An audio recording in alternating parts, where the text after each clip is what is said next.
આવીશું। હિતલ અમારી સાથે જોડાઈ ગયા છે, સાથે સાથે ચેતન પણ અમારી સાથે જોડાઈ ગયા છે।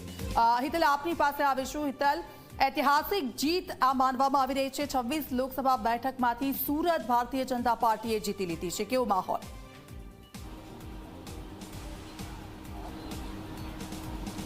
जी ચોક્કસ એવું કહી શકાય કે ખાસ કરીને જોવા જઈએ તો બંધારણની મર્યાદામાં રહીને અને જે નિયમો છે ચૂંટણીના એ નિયમોનો ઉપયોગ કરીને ક્યાંક ને ક્યાંક ભાજપ દ્વારા પ્રથમ જીત ગુજરાતમાંથી કમળ ખીલવવામાં સફળતા ભાજપને મળી છે। ભાજપના પ્રમુખ CR પાટીલને સફળતા મળી છે। એવું કહી શકાય કે ગૃહ રાજ્યમંત્રી હર્ષ સંઘવી અને CR પાટીલનો જે મત વિસ્તાર છે, જે એરિયા છે સુરત, ત્યાંથી પ્રથમ કમળ ખીલ્યું છે। 400માંથી હવે 399 ભાજપે મેળવવાની બાકી રહી, એ પ્રકારનો સંદેશો સુરતે અને ગુજરાતે ભાજપને આપ્યો છે। ચોક્કસ આ અનેક પ્રકારના મતભેદો હોઈ શકે અથવા આ મુદ્દા ઉપર અનેક પ્રકારની ચર્ચાઓ હોઈ શકે, પણ એટલું ચોક્કસ છે કે જે પ્રકારે આ જીત મળી છે, કોંગ્રેસે પોતાનું ફોર્મ પણ ક્યાંક ને ક્યાંક માન્ય રહે એ પ્રકારની કોઈ જ ગતિવિધિ કે જાગૃતિ નથી રાખી, અને જાગૃતિ ન રાખી એનો ઉપયોગ ભાજપે કર્યો છે। અને ભાજપે હવે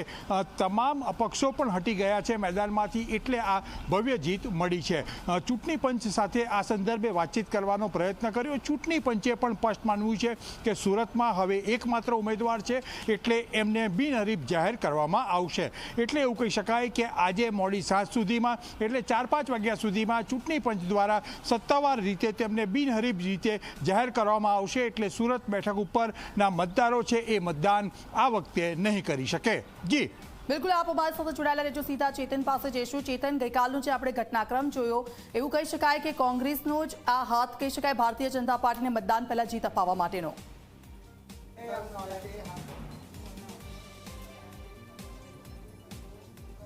जी बिल्कुल थी सूरतना इतिहास में प्रथम वखत एवी घटना बनी हशे जेमां लोकसभानी जे बैठक है, बैठक पर कोई उम्मीदवार बिनहरीफ रीते चूंटाईने आवे। खास करीने जो मुकेश दलालनी जो बात करिए तो जे रीते बिनहरीफ रीते चूंटाईने आव्या छे, त्यारबाद तेओ सीधा प्रदेश अध्यक्ष CR पाटीले जे कार्यालय है ते कार्यालय खाते पहोंच्या हता।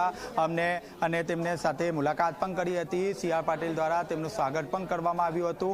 हालमां जे मुकेश दलाल है ते मुकेश दलाल फरीथी कलेक्टर कचेरी खाते पहोंच्या छे, ज्यां तेमने जे सर्टिफिकेट है सर्टिफिकेट लेवामां आवशे અને બપોરે 3 અથવા તો 3 ને 5 વાગ્યાના અરસામાં કલેક્ટર દ્વારા સત્તાવાર રીતે જે જાહેરાત છે તે જાહેરાત કરવામાં આવશે। જો કે મહત્વની વાત છે કે હાલમાં સુરત મહાનગરપાલિકાને જે કોર્પોરેશન છે તેમાં કોંગ્રેસની એક પણ જે બેઠક છે તે નથી, અને ખાસ કરીને જો વાત કરીએ તો લોકસભાની જે ચૂંટણી હતી તેમાં ક્યાંક તે ક્યાંક ગઠબંધન કરવામાં આવ્યું હતું, અને તેમાં કોંગ્રેસના જે ઉમેદવાર છે નિલેશ કુંભાણીને ટિકિટ આપવામાં આવી હતી। જો કે જે રીતે ટેકેદારો દ્વારા જે રીતે એકાએક ગુમ થઈ ગયા હતા અને બાદમાં તેઓ દ્વારા પોતાની જે સહી છે તે સહી ન હોવાનું એફિડેવિટ કરવામાં આવ્યું હતું। ત્યારબાદ સમગ્ર દિવસ દરમિયાન જે હાઈ વોલ્ટેજ જે ડ્રામા છે તે ડ્રામા જોવા મળ્યો હતો।